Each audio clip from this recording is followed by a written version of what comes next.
We always call game ones kind of a feeling out situation. Is that too easy to write this off as that, or did you feel like some things you were trying, you saw some things that they're going to carry through this series?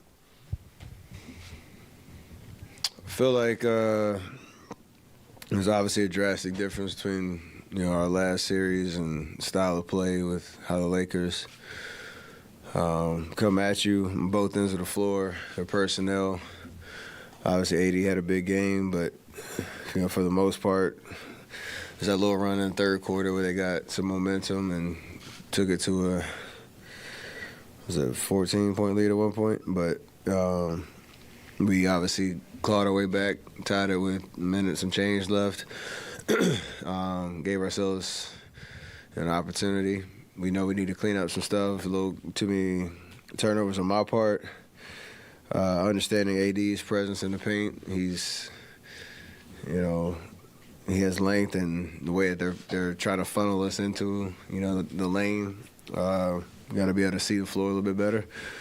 But, long series, like I say, it's first to four, and I think we found some life down the stretch that hopefully we can capitalize off of in game two. There's always kind of this big against small debate for you guys internally that'll, I'm sure, pop up in this matchup, particularly because, the run you mentioned late was when you went small. Just how do you view those two different options in this series, staying too big or going small? And then even when you are too big, how do you score more efficiently? You just got to, that's obviously coach making calls and decisions on how the game is going and flowing. If we can rebound, going small is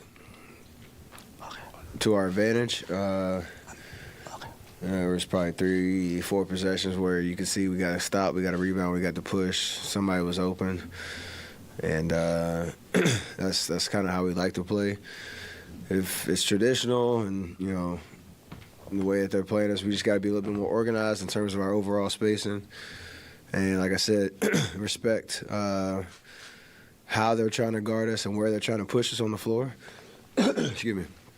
And just make the right reads. I got my shot block, I think, 3 or 4 times trying to get little floaters off because you get one step too deep. And that's just an adjustment that you got to make. And, we'll be a lot better, a lot more organized on that front in game two. Steph, this is the 23rd time you and LeBron have faced each other in the postseason, or LeBron has faced, you're the core of your team.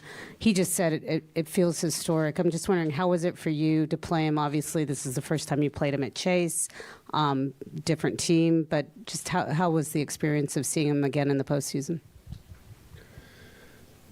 You have to reflect on everything that we've all gone through since the 15 finals, and just appreciate the opportunity to have another chapter in that battle, in that competition. Obviously, once the ball drops, it's a different feel, just based on how the Lakers play versus the old Cavs teams, and even just the different style that he's playing a little bit. He's,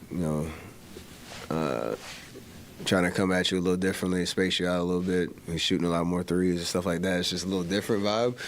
But there is a reflection of just how, awesome and special this battle is. And the fact that we get to do it again. We want to come out on top, and it's going to be a fun series all the way around, but there is a moment of reflection for sure, just how cool this is, all these years later.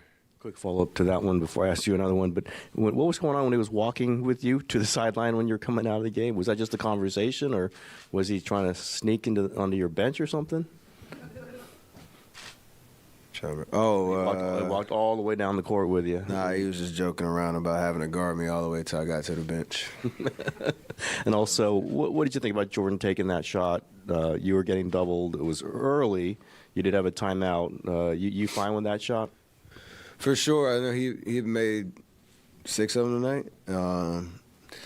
And we talked about a little bit about certain adjustments we need to make throughout the course of the game to keep creating good looks. But it was decisive. It was, a shot he was open and flowing.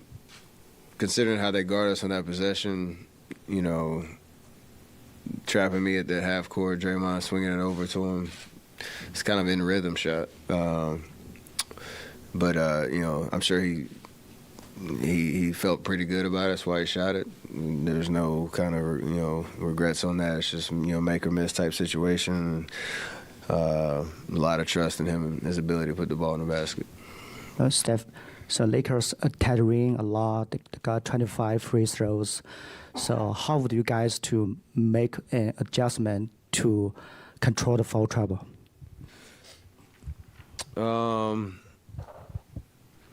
AD is going to put pressure on you all game. So you like to not let him get 8 off, but that might not kill you. It's more the other guys, especially the ball handlers. Schroeder gets 10 free throws, like that can't happen. Whether we think it's a foul or not, we can't put ourselves in that situation. That's how he makes an impact because he is super, quick and his first step, and we have a certain strategy around him, but you can't let him get to the line, 10 times. That's a killer. So we'll make those adjustments. Understand again, quick turnaround from Game 7 and against Sac, and locking in on what the Lakers do well, and confidence is how that we can bounce back.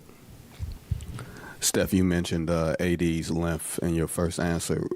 Is that hard to gauge until you play him once or twice in this setting? He was jumping out on the pick and rolls. He was contesting a lot of things even outside of the paint.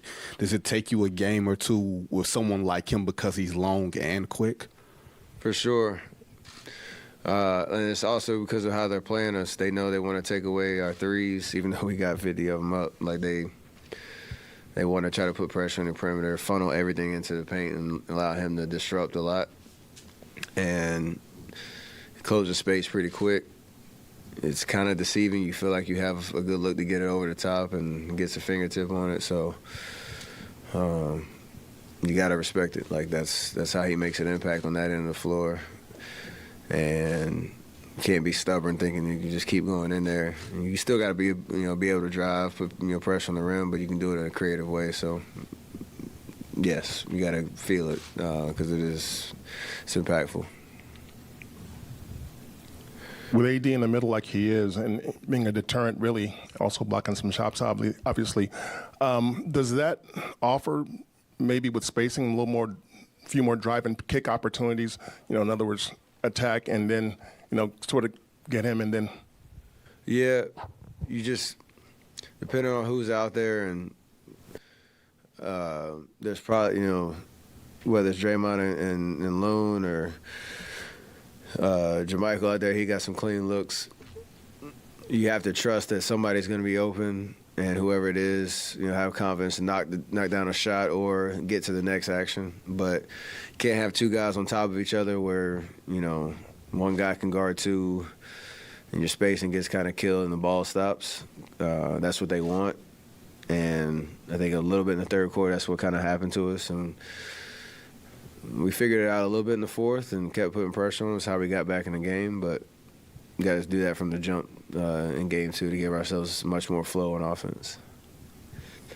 Hey, Steph, I talked to George Kittle after the game, asked him about that Looney jersey he had on. He says, yeah, Looney is a bona fide tight end. So my real question to you is, what are we going to need from you, Looney the rest of the way, and kind of talk about his performance tonight and what he's done to help you get to where you are now? More of the same with Loon. He's unbelievable. 20-plus rebounds again, killing it on the offensive glass, just giving us extra possessions and, that physicality in the paint. So just more of the same. I love, the way that he's playing and the way that he's impacting the game. And obviously he understands he has a tough matchup with AD, and AD's going to get his points.